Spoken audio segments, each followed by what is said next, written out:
Assalamualaikum warahmatullahi wabarakatuh. Alhamdulillah, wassalatu wassalamu ala rasulillah.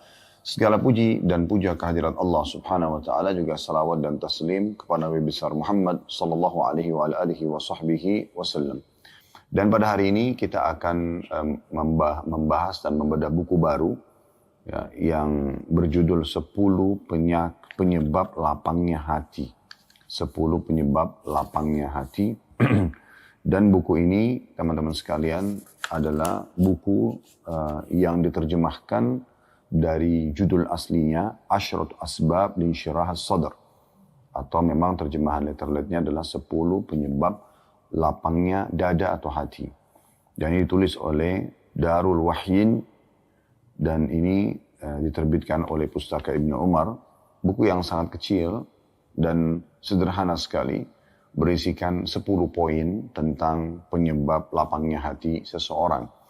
Baik, sebelumnya tentunya kita sudah menghabiskan dan menyelesaikan 30 judul buku, 35 amal pelebur dosa yang ditulis oleh Fatin binti Abdul Aziz. Ya. Ini alhamdulillah sudah kita selesaikan ke 35 poinnya. Sekarang kita lanjutkan setiap Kamis siang, kurang lebih 10 pertemuan, ya, insya Allah ke depan, kita untuk menyelesaikan buku 10 penyebab lapangnya hati. Mungkin buku ini terlihat kecil dan sederhana, harganya pun tidak seberapa, tetapi tentu berisikan ilmu-ilmu yang bermanfaat, dalil-dalil yang bermanfaat, dan seperti biasa metode kami dalam membedah buku, walaupun penulis hanya menulis sebuah judul saja misalnya, maka kami tetap akan mendatangkan syarah atau penjelasan agar Bapak Ibu dan saudaraku seiman bisa mendapatkan manfaat dari ilmu yang luas insya Allah dan dalam, serta memudah atau termudahkan untuk memahami juga mengamalkannya dengan izin Allah subhanahu wa ta'ala. Baik, di awal pertemuan kita berdoa kepada Allah subhanahu wa ta'ala, semoga Allah subhanahu wa ta'ala memanjangkan umur kita di atas ketaatan kepadanya, kesempurnaan ilmu, kesempurnaan iman, dan juga tentunya kita berharap agar Allah selalu menjaga kita dari segala mara bahaya, segala musibah, dan Allah subhanahu wa ta'ala menjadikan kita orang-orang yang selalu taat dan patuh kepadanya, serta juga dilindungi olehnya, diberikan rezeki dari sisinya, serta juga tentu diselamatkan dengan kekuatan dan daya dari sisinya. Dan Allah subhanahu wa ta'ala semoga saja menyatukan kita semua di surga firdausnya tanpa hisab, semoga disatukan dalam majelis ilmu yang mulia ini. Allahumma amin. Baik teman-teman sekalian, kita akan mulai membedah dulu judulnya, 10 penyebab lapangnya hati ataupun dada. Nah, kita harus memahami teman-teman sekalian sebuah hadis Nabi SAW yang mulia, yaitu kata Nabi SAW, fa inna fil jasadi mudgha idza saluhat saluhal jasadu kullu wa idza fasadat fasada jasadu kullu ala wa hiya al-qalb. Ketahuilah dalam tubuh manusia itu ada satu gumpalan darah, kalau dia baik maka akan baiklah seluruh jasad seseorang, dan kalau dia buruk, maka buruklah seluruh jasad seseorang. Subhanallah, inilah yang sedang kita bahas dan biasa dinamakan dengan hati seseorang. Memang ini teman-teman sekalian adalah mahkota dalam diri kita. Mahkota. Kapan kita bisa menjaganya, merawatnya, ya, maka secara otomatis kita akan mendapatkan apa yang kita harapkan, sehatnya seluruh tubuh kita, ya, dan juga tentunya lapangnya dada, serta mudahnya kita untuk mengeksekusi setiap kegiatan dan ide-ide kita. Tapi kapan dia rusak hati ini, maka akan mengganggu seluruh anggota tubuh kita, bahkan mengganggu seluruh aktivitas kita yang akan kita lakukan dalam keseharian, termasuk interaksi kita dengan Sang Pencipta Allah dan juga dengan makhluk. Oleh karena itu teman-teman sekalian, dalam Islam penyakit dibagi dua. Ada penyakit yang sifatnya badan, ya, apapun sakit yang badan, ya, seperti misalnya orang demam, flu, dan seterusnya. Dan juga ada penyakit hati. Nah, penyakit hati inilah yang mungkin ya jarang sekali dari dunia media medis itu menggabungkan antara penyakit badan sama penyakit hati ini. Kalau Islam datang menggabungkan keseluruhnya, bahkan sebenarnya penyakit-penyakit hati inilah yang umumnya menjadi penyebab dari datangnya penyakit-penyakit badan itu. Di antara penyakit hati misalnya iri, dengki, ya, dendam, gitu kan. Ini yang biasa juga dibahasakan sakit hati dan sulit untuk memaafkan, ria, ya, pamer, dan berbagai macam penyakit-penyakit hati yang berbahaya sekali. Nah, Islam datang menyebutkan itu bagian daripada dosa, bahkan seperti ria, ya, seperti iri dan dengki, ya, seperti dendam, semua ini, dan juga dilarang setiap penganut muslim, penganut agama Islam untuk membiarkan bersarang dalam hatinya. Bahkan yang ada adalah justru mengobatinya dengan cara memaafkan, ya, kemudian memaafkan itu menghilangkan dendam, ya, secara otomatis. Berarti juga bersyukur kepada Allah sehingga penyakit iri dan dengki hilang, ya. Kita syukuri apa yang ada dalam diri kita atau yang Allah berikan tanpa harus merasa iri dengan apa yang Allah berikan kepada orang lain, karena itu hak kausalitasnya Allah untuk memberikan kepada siapapun. Juga tentunya dengan cara ikhlas, maka secara otomatis, ya, riya, sum'ah, riya, pamer ibadah, berbangga-bangga, ujub dengan ibadah, itu akan hilang. Makanya Islam juga membenahi dan membagi dua, ada amal badan, seperti orang membaca Al-Quran, seperti orang bersedekah dengan tangannya misalnya, seperti orang berceramah, kayak kami sampaikan, seperti kita sholat, ya, kita berpuasa, ini semua amal-amalan badan kita yang beraktivitas, ya. Namun juga ada amalan hati, dan harus connect satu sama yang lain. Amalan hati seperti ikhlas, tawakal kepada Allah, ya. Kemudian bersyukur, ya, bersabar. Ini semua connect antara amal hati dengan amal badan. Nah, disitulah tercapai kesempurnaan balasan dari Allah Subhanahu Wa Taala, artinya berbentuk pahala dan juga memudahkan kita untuk bisa menjalani roda kehidupan ini karena penggabungan antara dua aktivitas ini, aktivitas badan dan juga aktivitas hati. Nah, teman-teman sekalian, syaitan berusaha agar selalu membuat hati seseorang itu gelisah, gundah, berisikan dan bersarang penyakit-penyakit hati. Oleh karena itu kita harus betul-betul melapangkan hati kita, ya, dan membersihkannya. Dan itu semua juga kembali kepada sebuah hadis Nabi SAW. Kata Nabi SAW, kalau seorang hamba melakukan ketaatan kepada Allah Subhanahu Wa Taala, maka Allah akan titikkan dalam hatinya sebuah cahaya yang terang. Dan kalau dia melakukan lagi, maka ada titik cahaya lagi sampai hatinya terang benderang. Dan kalau seandainya dia melakukan satu perbuatan dosa, maka akan dititikkan satu titik hitam dalam hatinya. Kalau dia ulangi titik hitam lagi, maka bisa saja hatinya menjadi kelam. Bahkan Allah Subhanahu Wa Taala menggambarkan ada hati yang, ya, lebih keras daripada batu. Asyaddu qaswah, lebih keras daripada batu itu. Maka ini sudah sulit sekali untuk mendapatkan peringatan. Hati-hati yang lembut, yang lunak, yang berisikan amal-amal hati seperti ikhlas, tulus, ya, pada Allah, ikhlas menerima takdirnya Allah, bertawakal kepada Allah, artinya mengembalikan hasil usaha dia kepada Allah. Kemudian juga dia memaafkan, ya, kalau ada kesalahan, maka akan membuat orang seperti ini lebih mudah untuk melalui kehidupan dia. Dan juga dia selalu siap untuk memulai sesuatu yang baru dalam hidupnya, karena memang dasarnya, ya, dia tidak iri, tidak hasad, tidak ada penyakit, jadi penuh dengan hal-hal yang sangat baik dalam hatinya. Maka dengan seperti ini orang-orang akan bisa lapang dada, bisa selalu tenang dan senang dalam menghadapi kehidupannya. Nah, ini gambaran tentang masalah hati itu sendiri. Tapi kalau kita sudah bersarang amal-amal hati tersebut, maka kita akan sangat lunak. Air mata kita mudah menetes dengan sedikit melihat fenomena alam saja, misalnya melihat keindahan alam semesta, ya, melihat dan merenungi bagaimana besarnya nikmat Allah pada diri kita, kesehatan yang Allah berikan, makanan, minuman, pasangan hidup, anak-anak. Kita jadi sensitif sekali untuk melihat semua itu sebagai sebuah nikmat, dan kita selalu alhamdulillah. Bahkan kadang-kadang kita netesin air mata karena melihat nikmat Allah per itemnya, bahkan sekecil apapun kita merasakan itu sebuah kenikmatan yang harus kita syukuri. Nah, kita nanti akan bisa sampai pada level itu di saat memang hati kita sangat bersih. Sampai pada tingkat kita bisa meneguk seteguk air saja, kita akan selalu mengatakan alhamdulillah. Kita mungkin hanya bisa menggerakkan jari-jari jemari kita saja, kita mengatakan alhamdulillah, masih bisa mengancing baju kita sendiri misalnya, masih bisa mengenakan pakaian, ya, sendiri, tidak perlu dibantu orang lain. Itu semua nikmat yang sangat besar. Di saat Allah uji dengan penyakit, bagaimana dia harus dibantu oleh orang lain misalnya, ya, dan berapa banyak orang yang tertidur di rumah sakit sana dan mereka sangat terhalangi dari aktivitas umumnya yang dilakukan oleh orang-orang yang banyak bisa produktif dalam keseharian misalnya. Nah ini jadi kita jadi sensitif untuk bisa melihat nikmat Allah Subhanahu wa taala. Ya, apalagi kalau nikmat-nikmat besar, nikmat kecil aja sudah seperti itu, nikmat besarnya luar biasa. Ya, mungkin dia bisa melaksanakan ibadah haji, mungkin dia bisa selamat dari satu tabrakan yang mematikan, pesawat mungkin yang lost control dan akhirnya harus jatuh tapi dia masih bisa selamat. Mungkin banyak hal-hal yang besar dalam hidupnya yang Allah masih selamatkan dia, maka itu lebih menyentuh lagi buat dia.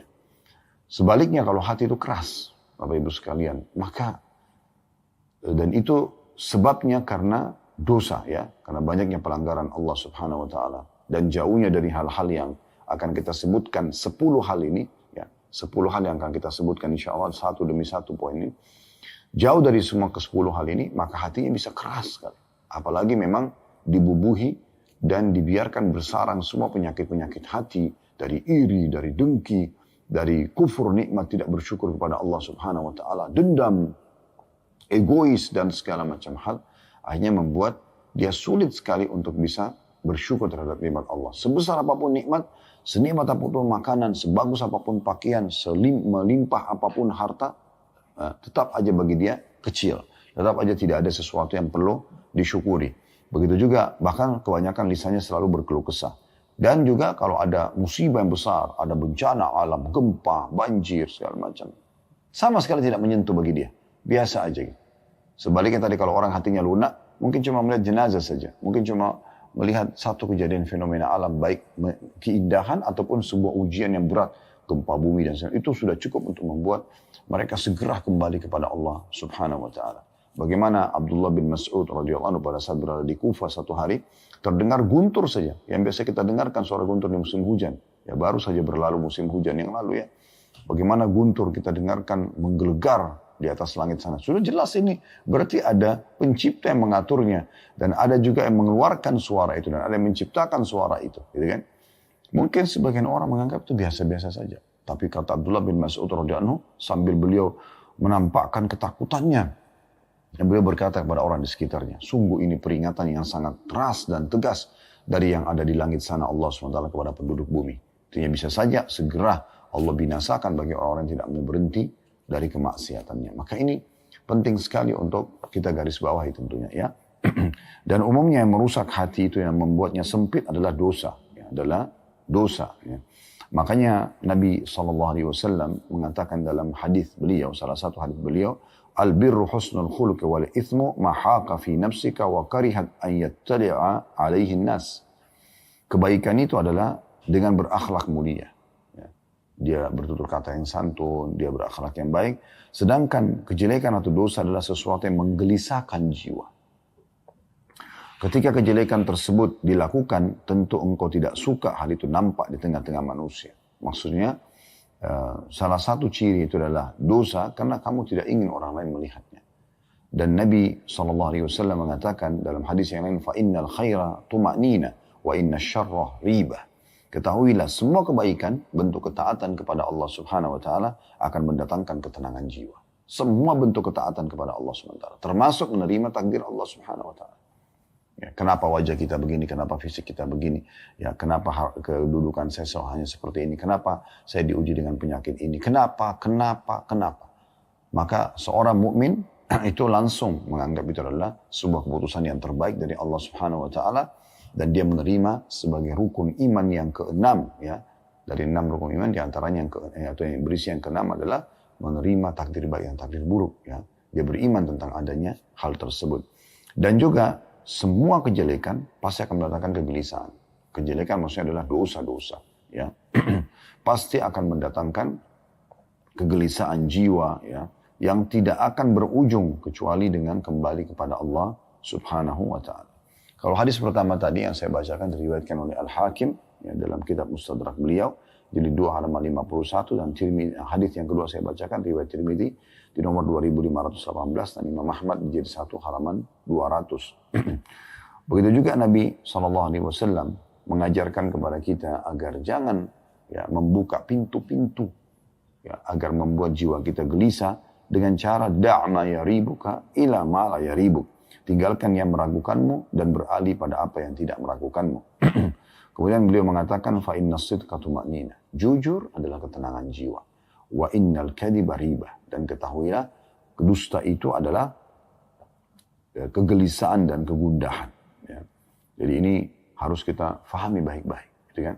Bahwasanya memang hati itu akan gelisah dan berbahaya sekali kalau kita biarkan dia terus dengan pelanggaran-pelanggaran agama. Dan Ibnu Qayyim rahimahullah mengatakan, tidak ada yang mendatangkan kegelisahan jiwa kecuali dosa seorang hamba. Baik itu dosa yang dia lakukan secara langsung atau secara tidak langsung. Secara langsung misalnya memang dia sengaja iri, hasad, penyakit hatinya misalnya. Atau dia eksekusi dengan tubuhnya, dengan memukul, dengan mencuri, dengan menggibah, menggunjing, dan segala macam. Memfitnah. Maka itu bisa saja. Atau secara tidak langsung. Dia tidak paham kalau itu dosa. Dan tidak mau juga mempelajarinya. Ya. Seperti misalnya orang tidak bisa menerima keputusan Allah subhanahu wa ta'ala. Dia ingin keluar, tiba-tiba hujan. Putusan Allah subhanahu wa ta'ala. Kenapa hujannya? Dia berkeluh kesah dengan itu. Ya. Atau terjadi sesuatu dalam hidup dia, yang sebenarnya kejadian tersebut tidak ada pelanggaran agama di dalamnya. Tidak ada pelanggaran agama di dalamnya. Ya. Misalnya, dia belum sholat, anaknya ingatkan. Nak, ibu sholat ya, ayah sholat ya. Peringatan sampai, tapi karena dia merasa itu anak kecil, kok ngapain ingatin misalnya, contoh. Atau apa saja yang berhubungan dengan masalah takdir-takdir Allah subhanahu wa ta'ala. Itu yang paling sering terjadi. Ya, dosa yang tidak disadari adalah menolak takdir Allah subhanahu wa ta'ala. Atau berkeluh kesah dengan itu. Disebutkan dalam sebuah riwayat Imam Ahmad rahimahullah. Beliau pernah sakit. Dan beliau berkeluh kesah sambil mengatakan, aduh gitu ya. Sebenarnya itu normal saja ya. Tapi seorang ulama yang bernama Taus, ya, sebenarnya julukannya Taus, namanya Zakwan, rahimahullah, seorang ulama besar di masa itu. Taus ini nama burung, jenis burung ya, yang indah gitu ya, bulunya dan segala macam. Karena orang ini secara fisik sempurna ya, paras wajahnya tampan, orangnya bersih, fisiknya kekar, orangnya kaya, orangnya pintar, masya Allah. Maka diberikan julukan Taus. Maka Taus mengatakan, perkataan aduh pun akan dicatat oleh malaikat. Maka semenjak itu, Imam Ahmad rahimahullah tidak pernah lagi bertutur kata kecuali, atau tidak pernah mengucapkan aduh, ya, pada saat beliau sedang membutuhkan pun tidak mengucapkannya. Karena khawatir nanti dicatat oleh malaikat dan akhirnya diminta pertanggungjawaban di sisi Allah subhanahu wa ta'ala. Jadi teman-teman sekalian, memang ini butuh kebesaran jiwa dalam bisa menerima keputusan Allah subhanahu wa ta'ala supaya hati kita bersih. Ya. Baik. Kita akan langsung masuk teman-teman sekalian dari, seperti biasa ya, saya coba bacakan dulu pendahuluan. Dan saya selalu ingatkan, bukan cuma pendahuluan, kalau Anda beli sebuah buku, maka Anda mulai dengan membaca daftar isi, dan daftar isi ini akan menjelaskan kepada Anda secara ringkas apa saja akan dibahas ya. Itu ada di halaman 7 sampai halaman 8 ya. Setelah pengantar penerbit, daftar isi, pendahuluan. Nah, kita akan baca pendahuluan sebentar insya Allah. Kemudian penyebab penyenang atau penenang hati yang pertama, mentauhidkan Allah. Yang kedua, prasangka baik kepada Allah. Yang ketiga, ilmu syar'i. Yang keempat, berzikir dan banyak berdoa kepada Allah. Yang kelima, bersegera meninggalkan kemaksiatan dan muhasabah atau introspeksi diri. Yang keenam, senantiasa melaksanakan kewajiban. Yang ketujuh, bergaul dengan orang-orang saleh. Yang kedelapan, membaca Al-Quran. Yang kesembilan, berbuat baik kepada sesama. Yang kesepuluh, membuang kedengkian hati dan keinginan keras untuk membersihkannya. Jadi ini nanti insya Allah akan kita bahas. Dan saya coba akan baca dulu pendahuluan dari penulis. Setelah memuji Allah subhanahu wa ta'ala dan membaca salawat kepada Nabi SAW. Beliau mengatakan kesempitan dada, itu ada di halaman 9 ya. Kesempitan dada dan apa yang dialami muslim berupa kegelisahan dan kegundahan persoalan yang terkadang melewati tiap-tiap orang dari kita. Yang terkadang bisa berlangsung lama pada sebagian orang dan terkadang berlangsung sebentar pada sebagian yang lainnya. Maksudnya ada orang yang lama, berhari-hari, berbulan-bulan dengan kegundahannya, ada juga orang yang sebentar melaluinya. Kesempitan atau keadaan sempit dada ini terkadang menjadikan hamba sebagai tawanan, bisikan, dan was-was. Akibatnya, orang yang merana ini tetap menjadi tawanan tipu daya syaitan, tergadai oleh kekuatan godaannya terhadapnya, dan tidak mampu melawannya. Pada baris-baris tulisan yang ringkas ini akan disebutkan sebab-sebab menyebabkan sebab-sebab yang menyebabkan kelapangan dada dengan seizin Allah Subhanahu wa taala. Di antaranya lalu beliau mulai masuk di sebab yang pertama. Baik teman-teman sekalian, dengan memohon kepada Allah Subhanahu wa taala keikhlasan, semoga Allah mudahkan kita membedah dengan sempurna setiap poin demi poin dari buku ini, dan juga Allah ikhlaskannya dan Allah sebarluaskan ilmu ini tentunya. Sebab lapangnya dada, jiwa, ya, hati, yang pertama adalah mentauhidkan Allah Azza wa Jalla. Mentauhidkan Allah Azza wa Jalla. Mentauhidkan artinya betul-betul mengesahkan Allah dengan penuh keyakinan dalam hati, difikirkan dengan akal fikiran, diaplikasikan dengan anggota tubuh, kalau tidak ada Tuhan yang berhak disembah kecuali Allah. Tidak ada yang memberikan rezeki, ya, yang mengangkat dan menahan rezeki, yang menambah rezeki. Tidak ada yang mengatur umur, ya, dan menghidupkan dan mematikan. Tidak ada yang memberikan penyakit dan menyembuhkannya. Tidak ada, ya, yang mengatur fenomena yang di sekitar alam, fenomena alam sekitar kita, ya, baik pergantian siang malam, turunnya hujan, musim dan segala macam, populasi manusia. Tidak ada yang membuat seseorang itu mandul dan juga subur dan seterusnya. Contohnya masalah ini kecuali Allah Subhanahu wa taala, dan betul-betul memurnikan semua itu serta merasa dengan tauhid ini dengan mengesahkan Allah, dia selalu berkomunikasi dengan Tuhannya. Dia selalu bersangka baik dengan Tuhannya. Oleh karena itu, di sini dalam mentauhidkan Allah bukan hanya sekedar memahami, oh mengisahkan Allah selesai. Ya udah saya imani Allah sebagai Tuhan. Tidak, betul-betul harus sangat dalam. Dan ini yang dimaksud oleh penulis di sini. Jadi betul-betul kita mentauhidkan Allah Subhanahu wa taala, sehingga pada saat kita sedang ada nikmat, kita yakin yang menciptakan kita Allah, yang juga memberi nikmat itu Allah, yang bisa mempertahankan hanya Allah. Kalau kita sedang sakit dan datang musibah, maka yang menciptakan kita Allah, yang menciptakan penyakit itu Allah, dan yang bisa mengangkat musibah dan masalah itu adalah Allah. Maka saya bacakan di sini di halaman 11, di sebab pertama penenang hati, yaitu perkataan Ibnu Qayyim rahimahullah, diangkat oleh penulis, mencintai Allah Azza wa Jalla, mengenalnya, senantiasa mengingatnya, merasa tenang dan tentram kepadanya, serta mengesahkannya dengan cinta, takut, harap, tawakal, dan muamalah.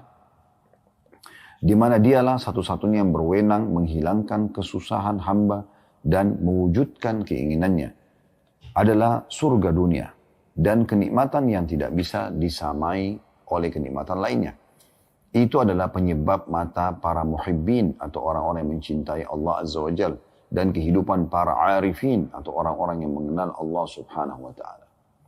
Dan Ibnu Qayyim juga mengatakan, kata beliau rahimahullah, sejauh mana kesempurnaan, kekuatan dan bertambahnya tauhid itu, maka sejauh itu pula kelapangan dada pemiliknya. Nah, saya kembali jelaskan dulu perkataan Ibnu Qayyim rahimahullah. Ya, mencintai Allah Azza wa Jalla, mengenalnya, ya, senantiasa mengingatnya, ini kan semua berarti bertauhid kepada Allah, ya.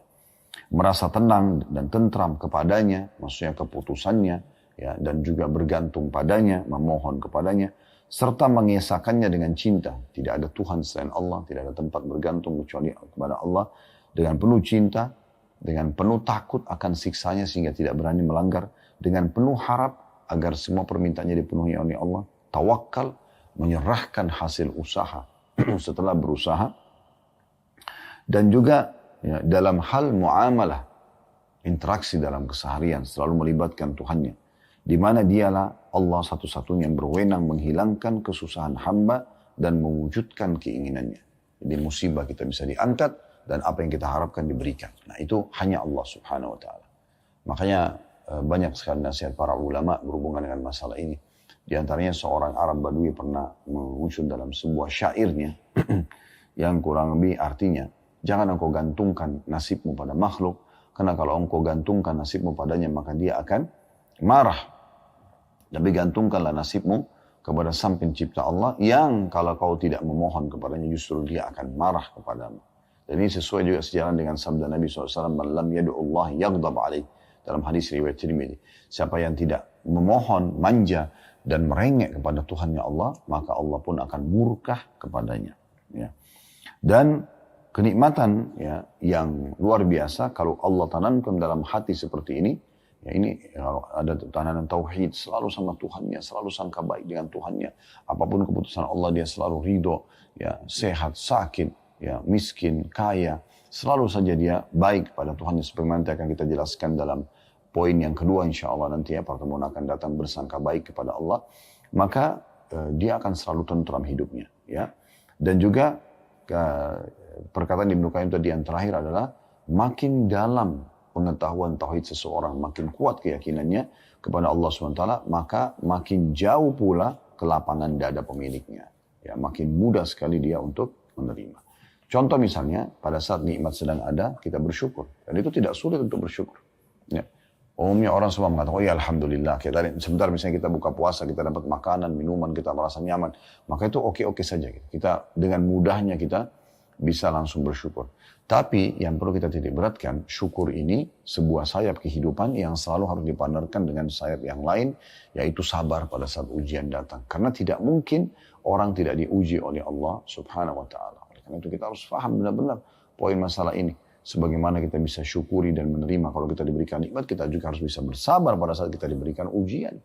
Itu poin yang sangat luar biasa yang harus kita pahami. Ya. Sehingga kalau kita pernah sehat, kita juga bisa menerima pada saat kita sakit. Kita pernah kenyang, kita juga bisa terima pada saat kita lapar. Pada saat kita tua, kita bisa menerimanya. Karena kita juga pernah, atau kita muda, kita bisa menerima, syukuri, dan kita bisa menerima pada saat kita sudah tua dan pikun, sehingga tidak kekuatannya berkurang dan segala macam. Semua itu adalah partner kehidupan yang harus ada. Sebagaimana juga kita hidup, kita akan mati. Dan puncaknya nanti di akhirat ada surga dan ada neraka.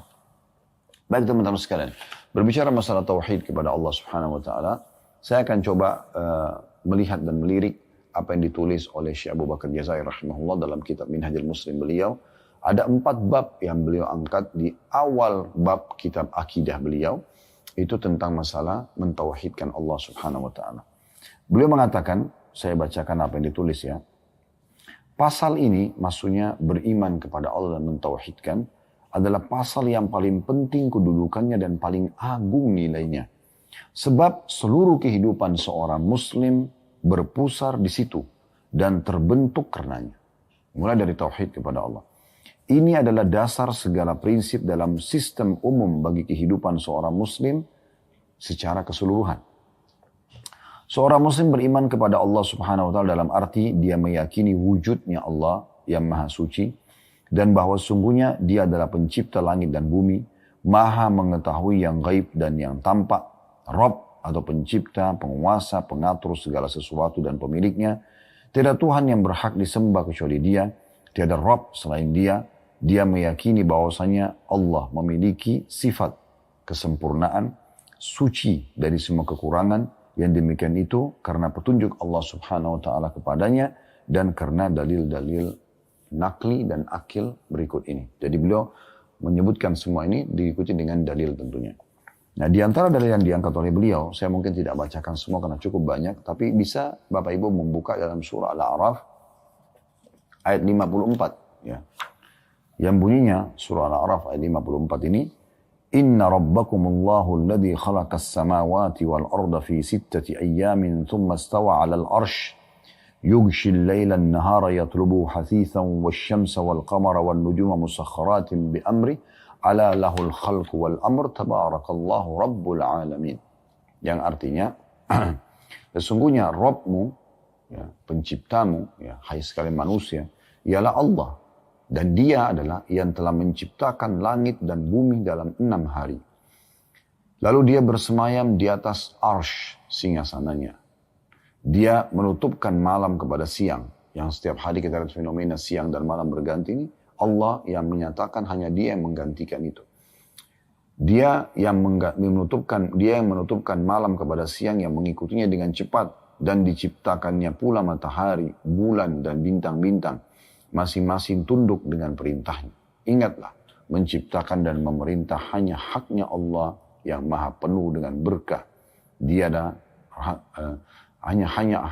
Ingatlah, menciptakan dan memerintah hanyalah hak Allah, maha penuh berkah Allah, Rabb semesta alam. Jadi kita bisa lihat bagaimana Allah Subhanahu wa Ta'ala memperkenalkan dirinya. Kalau dari ayat ini kita ambil satu potong saja tentang masalah pergantian siang malam. Siapa di antara manusia teman-teman sekalian yang coba mengatakan atau dia mengatakan Tuhannya kalau dia yakini selain Allah SWT, misalnya patung-patung, misalnya pohon, misalnya jin, misalnya malaikat, atau siapa yang dia yakini, dewa-dewa ya, yang dia anggap bisa menggantikan siang malam, buktikan. Gitu kan. Kalau memang mereka bisa gantikan siang malam. Ya, tapi yang kita imani Allah Subhanahu wa taala memang sudah menurunkan kitabnya, sudah mengutus rasulnya ya. Dan kita bisa melihat bagaimana kehidupan para nabi-nabi dan rasul dan bagaimana isi Al-Qur'an. Banyak sekali ayat yang menceritakan tanda-tanda kebesaran Allah justru karena dia betul-betul memang ya menggantikan siang dan malam, menurunkan hujan dari langit ya. Dan itu tidak pernah ada manusia yang mau meyakini itu atau menekankan dalam dirinya. Fir'aun pun yang mengaku sebagai Tuhan, Namrud pun yang mengaku sebagai Tuhan tidak pernah berani mengucapkan kata-kata itu. Mereka tidak pernah, karena mereka tahu mereka tidak akan bisa menjangkau itu. Ya. Lebih parah lagi kalau orang yang menyembah patung-patung, dewa-dewa yang tidak bisa sama sekali membuktikan apa-apa. Tidak ada buktinya. Nah, mereka tidak ada kitab-kitab yang bisa dibaca, mereka tidak ada utusannya yang bisa menyampaikan dan membuktikan. Kalau para nabi-nabi dan mayoritas manusia di populasi yang ada sekarang itu adalah pengikut para nabi-nabi. Agama profetis, Yahudi, Nasrani, Islam, ya, yang mengikuti Nabi Musa, mengikuti Nabi Isa, mengikuti Nabi Muhammad SAW, gitu kan. Walaupun sebenarnya yang paling sebenarnya adalah muslimin, karena mereka mengimani risalah Nabi Musa dan Nabi Isa alaihissalam gitu kan. Tapi mayoritas penduduk dunia ini yang sekarang lebih dari 7 miliar populasinya itu ya 80%-nya adalah agama orang yang meyakini adanya Allah Subhanahu wa taala. Jadi mayoritas manusia juga seperti itu, mengerucut kepada Tuhan ini sebenarnya ya. Dan cukup banyak bukti-bukti yang berhubungan dengan masalah itu. Lalu Allah Subhanahu wa taala juga menyebutkan diangkat selanjutnya oleh beliau dalam surah Al-Hasyr ayat 22 sampai 24 di mana Allah memperkenalkan tentang dirinya sebagai pencipta agar kita lebih mudah untuk mentauhidkan Allah. Yaitu dalam surah Al-Hasyr ayat 22 sampai 24 yang berbunyi, "Huwallahu alladzi la ilaha illahu alimul ghaibi wasyahadati huwar rahmanur rahim, wallahu alladzi la ilaha illa huwal malikul quddusus salamul mu'minul muhaiminul azizul jabbarul mutakabbir, subhanallahi amma yusyrikun, wallahul khaliqul bari'ul musawwiru lahul asmaul husna, yusabbihu lahu ma fis samawati wal ardi wa huwal azizul hakim." Dialah Allah yang tiada Tuhan yang berhak disembah selain Dia, yang mengetahui yang gaib dan nyata. Dialah yang maha pemurah lagi maha penyayang. Dialah Allah yang tiada Tuhan yang berhak disembah kecuali Dia. Ya, Dia adalah Raja yang maha suci, yang maha sejahtera, yang menganugerahkan keamanan, yang maha memelihara, yang maha perkasa, yang maha kuasa, yang memiliki segala keagungan. Maha suci Allah dari apa yang mereka persekutukan. Dialah Allah yang menciptakan, yang mengadakan, yang membentuk rupa, yang mempunyai nama-nama yang paling baik. Bertasbih kepadanya apa yang ada di langit dan di bumi, dan dialah yang maha perkasa, lagi maha bijaksana. Jadi Allah SWT memperkenalkan tentang dirinya di sini ya. Nah, kemudian juga ada dalil yang lain yang diangkat oleh beliau, ya, yaitu tentang firman Allah Subhanahu wa taala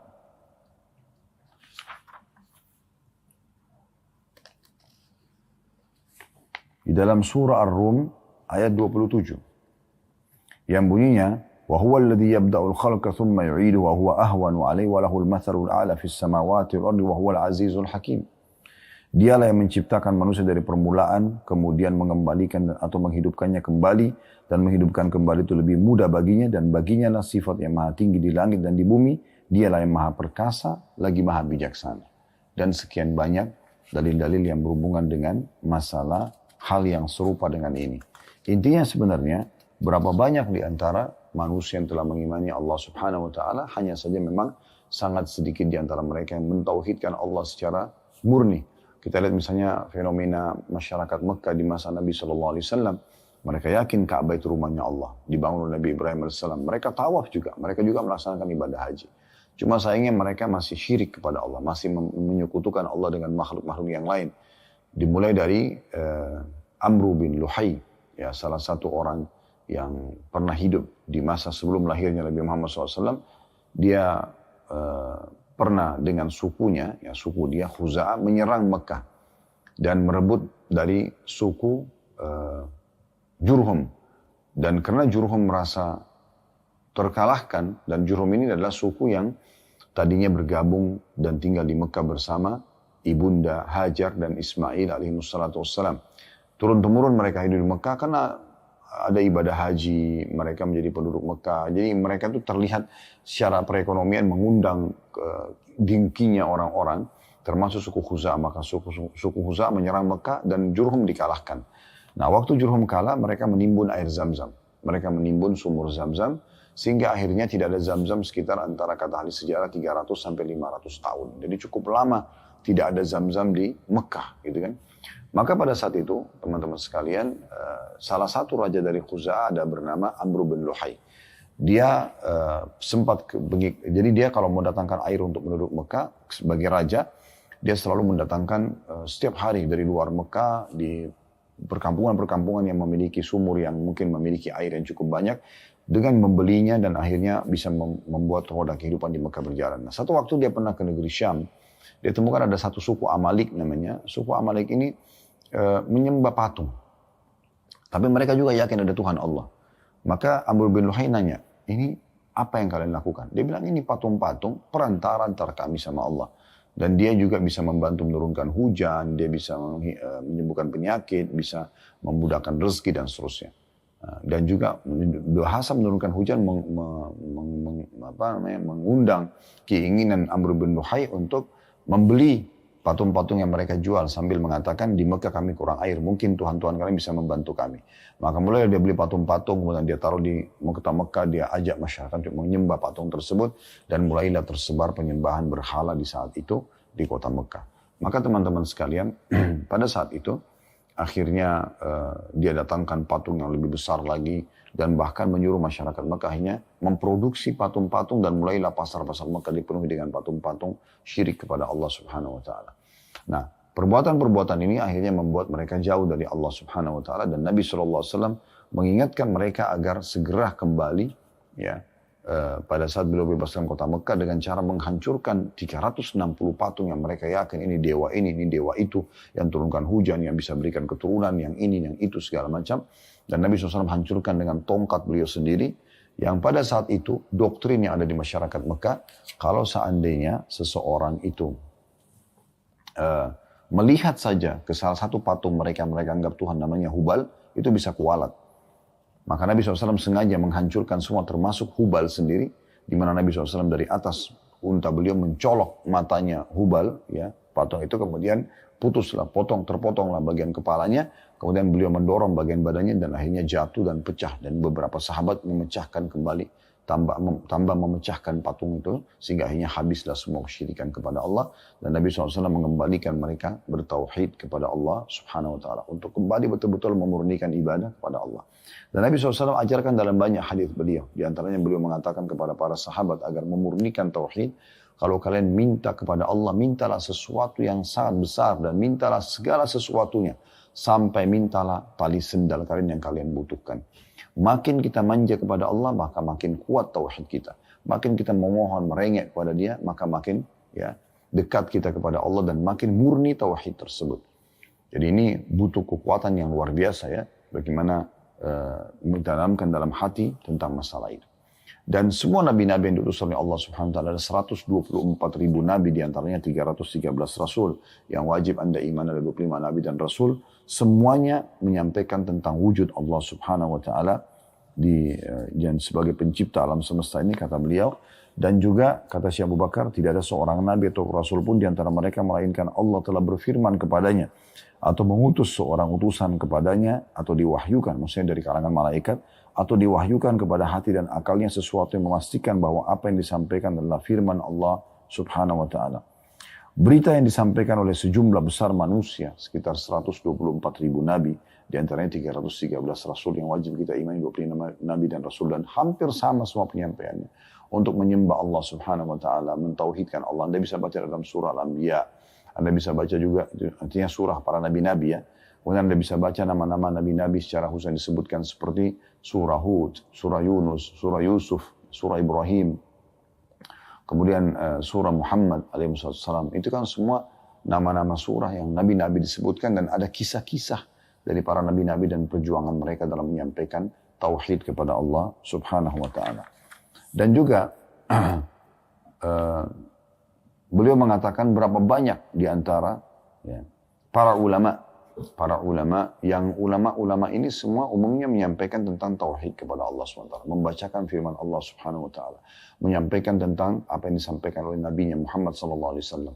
Dan subhanallah, betul-betul memang sinkronnya antara iman kepada Allah Subhanahu wa taala ini dengan mengikuti utusannya Rasulullah Muhammad SAW, mengikuti isi kitab Al-Qur'an yang diturunkan, maka kita bisa lihat, kita bisa uji dan tes secara akal kita. Apakah ini benar atau tidak, baik atau tidak. Kita akan temukan semua yang diperintahkan, jujur, amanah, tanggung jawab, bakti sama orang tua, jenguk orang sakit, apalah membantu orang susah, semuanya pasti baik-baik. Dan dijanjikan janji yang sangat besar dari balasan. Nah begitu juga dengan apa yang dilarang, bohong, menipu, menggunjing, memfitnah, memukul, mencuri, membunuh, semuanya buruk-buruk, mengganggu orang dan segala macam. Dan itu diancam. Nah, berarti ancam dengan ancaman yang berat ya, dengan dosa dan segala macam, dengan hukuman disiksa kubur, siksa neraka. Berarti orang kalau mengikuti dan mencerna dengan akal sehatnya, ini agama yang benar. Dan ini Tuhan yang benar. Karena ajarannya semua mengarah kepada sesuatu yang baik. Dan sudah terlalu banyak orang yang membuktikan dengan keimanan mereka. Bahkan miliaran tadi kita sudah bahasakan, mayoritas manusia justru meyakini tentang masalah itu.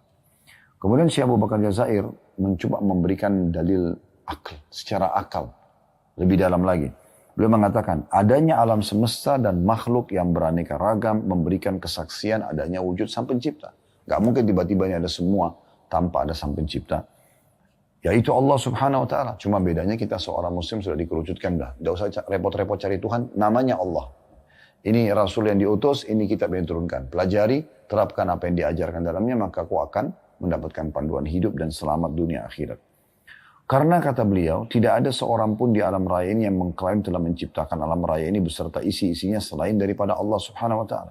Akal manusia pun menyatakan mustahil atau tidak mungkin adanya sesuatu tanpa ada pencipta atau yang mengadakannya. Seperti misalnya bangunan ini tidak mungkin ada, lampu ini tidak mungkin menyala misalnya, tanpa ada yang mengadakannya. Berarti harus semua ini ada dari fenomena alam yang bisa kita saksikan gitu. Bahkan juga akan menyatakan mustahil akan adanya sesuatu yang sangat sederhana tanpa ada yang mengadakannya. Seperti adanya makanan tanpa ada yang berusaha untuk memasaknya, atau adanya hamparan di muka bumi ini ya, tanpa ada yang menghamparkannya. Maka bagaimana dengan alam raya yang luar biasa besarnya dan terdiri dari langit dengan segala planet-planet yang dikandungnya. Matahari, bulan, dan bintang-bintang semuanya berbeda besar dan kecilnya. Bentuk dan rupanya, dimensi-dimensi dan pergerakannya. Bumi dengan segala apa yang ada di permukaannya. Seperti manusia, jin, dan berbagai hewan dengan segala jenis dan spesiesnya. Dan dengan segala perbedaan warna dan bahasa. Perbedaan pengetahuan dan pemahaman, karakteristik dan ciri. Dan dengan segala apa yang dikandungnya seperti barang-barang tambang yang bermacam-macam dikandung oleh bumi. Ya, warna dan kegunaannya dengan segala sungai yang mengalir, daratan yang diliputi lautan dan samudera, serta dengan segala macam tumbuh-tumbuhan, pepohonan yang beraneka ragam buah-buahannya, yang berbeda-beda pula macam dan jenisnya, rasa dan baunya, kekhususan dan juga kegunaannya. Ini semua tidak mungkin kalau tanpa ada yang menciptakannya. Nah, sekarang kita tinggal merucut kepada satu pencipta, yaitu Allah Subhanahu wa ta'ala. Ini akan membawa pada poin yang luar biasa. Jadi Anda tidak usah lagi mencari ya siapa yang menggantikan siang malam, siapa yang membuat ada cahaya bintang itu, siapa yang membuat ukuran matahari begitu dan panasnya bisa bermanfaat buat bumi misalnya. Ilmu pengetahuan alam cukup banyak ya, yang sebenarnya lebih membawa kita kepada tauhid kepada Allah Subhanahu wa ta'ala. Bahkan Allah mengatakan, wa fi anfusikum afala tubsirun, dalam diri kalian tidakkah kalian lihat ada tanda-tanda kebesaran Allah. Bukankah kita manusia tidak bisa mengalih fungsikan misalnya mata, kita alih fungsikan untuk makan misalnya, menggantikan fungsi mulut. Bukankah kita tidak bisa mengganti fungsi untuk melihat dengan mulut misalnya. Bukankah kita tidak bisa alihkan fungsi mendengar dengan hidung misalnya. Tidak bisa juga kita alihkan fungsi kita menghirup ya atau mencium bau dengan kuping kita. Tidak bisa. Semuanya ada fungsinya masing-masing. Dan semua ada kadarnya. Semua ada ukurannya. Ada karakteristiknya, gitu kan. ada gunanya, fungsinya. Dan itu tidak bisa dialihkan. Maka ini pasti ada yang mengaturnya semua. Nah kelebihan Anda sebagai seorang muslim, Allah mengajarkan Anda bertauhid. Udah esakan aja. Semua itu yang engkau jangkau dengan tidak jangkau dengan matamu di alam semesta ini. Di langit sana, di bumi, di kedalaman lautan. Semua kembali kepada kalimat tauhid. La ilaha illallah. Tidak ada yang menciptakan, tidak ada yang mengadakan, tidak ada yang mengurus. Ya, semua itu kecuali Allah subhanahu wa ta'ala. Makanya ada kisah klasik yang sudah lama di awal-awal dakwah pernah kami sampaikan, kembali saya ingatkan. Ada seorang salafus saleh dulu mengadakan perjalanan dan masa itu orang cuma mengandalkan cahaya matahari saja. Jadi kalau mereka jalan di siang hari dari pagi sampai menjelang maghrib, habis itu mereka istirahat. Tunggu besok baru mereka jalan lagi. Nah seperti itu yang kurang lebih mereka lakukan. Maka yang terjadi teman-teman sekalian, satu waktu dia jalan, kemudian tiba menjelang maghrib, dia berada di sebuah hutan. Sudah gelap, nggak bisa lagi dia keluar gitu. Dia harus tunggu besok baru dia bisa jalan, karena gelap sekali.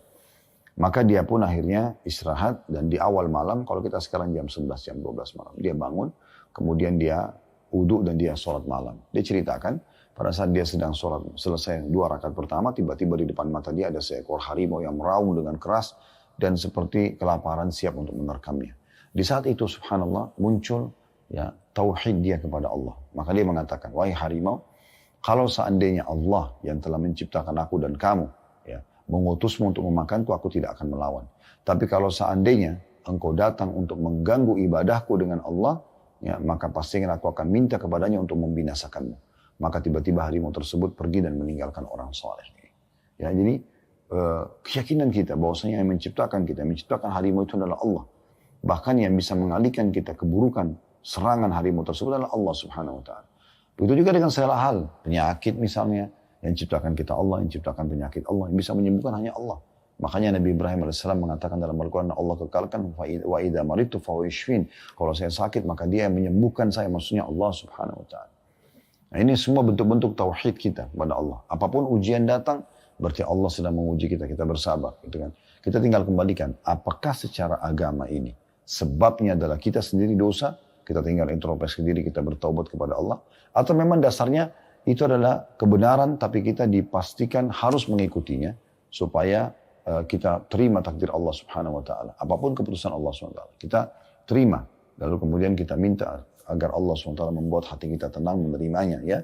Apakah ciptaan fisik kita, apakah keadaan ekonomi kita, apakah fenomena yang sedang terjadi dalam kehidupan rumah tangga kita, misalnya belum dikaruniai anak, misalnya terjadi kekurangan rezeki, ya, pendapatan sehingga kita harus pas-pasan, atau lagi sakit, ya, kita mau berobat kekurangan harta, maka itu ujian dari Allah. Oh ini Allah lagi uji saya, maka kita bersabar. Caranya kita menerima takdir Allah, kemudian kita ikhtiar mencari jalan keluar agar Allah subhanahu wa ta'ala memudahkan untuk kita melalui ujian tersebut.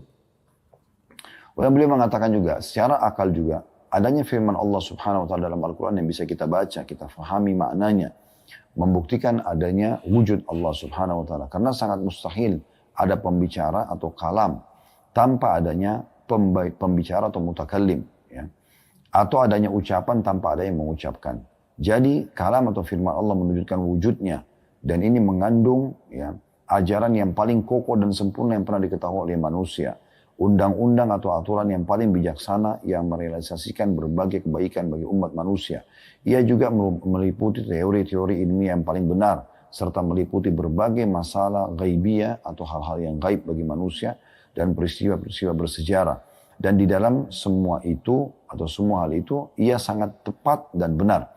Tidak ada satu hukum atau aturan pun dari hukum-hukum yang dikandungnya yang tidak merealisasikan kegunaan dan manfaatnya sepanjang zaman. Sekalipun waktu dan tempat berbeda. Tidak ada satu teori pun dari teori-teori yang ada di dalamnya yang kadaluarsa. Dan tidak ada satu masalah gaib pun yang tidak terbukti dari perkara-perkara gaib yang diberitakan. Dan tidak ada seorang pun ahli sejarah yang berani membatalkan satu kisah dari kisah-kisah yang dimuat dalam firman Allah dalam Al-Quran. Lalu kemudian ia mendustakannya atau mampu mendustakan atau menafikan suatu kejadian dari kejadian-kejadian bersejarah yang disebutkan dan diinformasikan secara rinci. Al-Quran berisikan tentang sejarah umat-umat sebelum kita. Berisikan tentang hukum-hukum yang harus kita lakukan. Ya. Yang kita lakukan ketaatan. Berisikan tauhid, pengesahan tentang Allah subhanahu wa ta'ala. Berisikan tentang informasi gaib yang akan terjadi nanti di akhir ya, kehidupan kita. Permainan kemandian, alam barzah, kemudian juga tentang akhirat, kebangkitan, nanti timbangan amal, kemudian juga tentang surga dan neraka, semuanya terinci, maka tidak ada sesuatu yang membuat orang itu harus menolak Al-Quran. Karena berisikan semua fakta-fakta. Makin cerdas akal seseorang, makin mudah dia bisa menerima semua kebenaran tersebut. Di hari-hari kita sekarang, kejadian yang terjadi di Gaza, semoga Allah SWT angkat permasalahan yang sedang mereka hadapi dan Allah berikan kemenangan. Jadi luar biasa. Ya, bagaimana banyaknya orang di Amerika dan di Eropa, saya temukan cuplikan-cuplikannya mereka masuk Islam. Karena mereka melihat bagaimana kesabaran yang ada dalam hati para penduduk Gaza itu, dan itu semua disebabkan karena agama mereka, karena tauhid mereka kepada Allah SWT. Di depan rumah mereka yang hancur, di depan masjid mereka yang hancur, di saat mereka sudah kelaparan tidak bisa makan, lisannya masih bisa mengatakan Alhamdulillah, kami bersyukur, kami berterima kasih kepada Allah. Itu kan menandakan kekuatan tauhid yang luar biasa. Apalagi kalau hanya fenomena kecil yang seperti kita hadapi kadang-kadang sudah penuh dengan keluh kesah dalam keseharian. Itu menandakan memang perlunya kita tingkatkan kualitas tauhid kita kepada Allah Subhanahu wa ta'ala. Lalu yang terakhir beliau mengatakan begini, secara akalnya ya. Adanya sistem yang sangat teratur rapi yang tercermin pada sunnah kauniyah atau dalam sistem penciptaan, pembentukan, pertumbuhan dan pengembangan bagi seluruh makhluk hidup yang ada di alam semesta. Sesungguhnya semuanya patuh dan tunduk kepada peraturan. Tidak dapat keluar darinya bagaimanapun jua. Sebagai contoh adalah manusia. Ia diciptakan bermula dari sperma yang tercurahkan ke dalam rahim. Adakah manusia yang bisa diciptakan tanpa proses ini? Maka nggak mungkin. Dari segumpal sperma. Dari setetes sperma. Lalu siapa yang ciptakan dia? Pemilik sperma itu. Siapa yang ciptakan sperma itu? Siapa yang membuat sistem harus melalui sperma itu? Tanpa sperma nggak ada manusia. Gitu kan? Kemudian melalui beberapa fase yang sangat ajaib. Di mana tidak ada seorang pun selain Allah yang ikut campur di situ. Terbentuknya dari sperma ketemu sama sel telur. Bahkan saya pernah melihat langsung cuplikan ilmiah ya, bagaimana sperma yang tertuangkan itu dia hidup dipakai alat canggih sehingga dibesarkan, dia bergerak dan ada asam di rahim wanita yang memang itu dibuat juga oleh Allah SWT sebagai bentuk pertahanan sehingga banyak mematikan sperma dan yang lolos 1-2 sperma. Kalau 1 berarti jadi 1 anak, kalau 2 mungkin jadi kembar gitu kan. Itu kemudian sperma itu jalan seperti punya perintah. Bagaimana dia jalan dan bentuknya agak unik ya. Sedikit ada bentolan kepala dan ada ekor di bawah. Dan ekor itu terus menggoyang dia sampai dia bertemu dengan sel telur. Sel telur seperti debu berengket di rahim seorang wanita. Dan si sperma ini seperti dapat sinyal dan tahu dia harus cari di mana. Begitu ketemu, ekornya dilepas. Karena kalau tidak secara ilmiah disebutkan, maka akan merusak sel telur itu semuanya. Ekor terlepas, kemudian bagian kepala terbuka, katupnya ada inti sperma yang akan bergabung dengan sel telur. Lalu terjadilah fase yang luar biasa. Ya, semua kita sama. Tidak ada yang tidak melalui proses ini kalau untuk jadi manusia. Siapa yang buat sistem ini?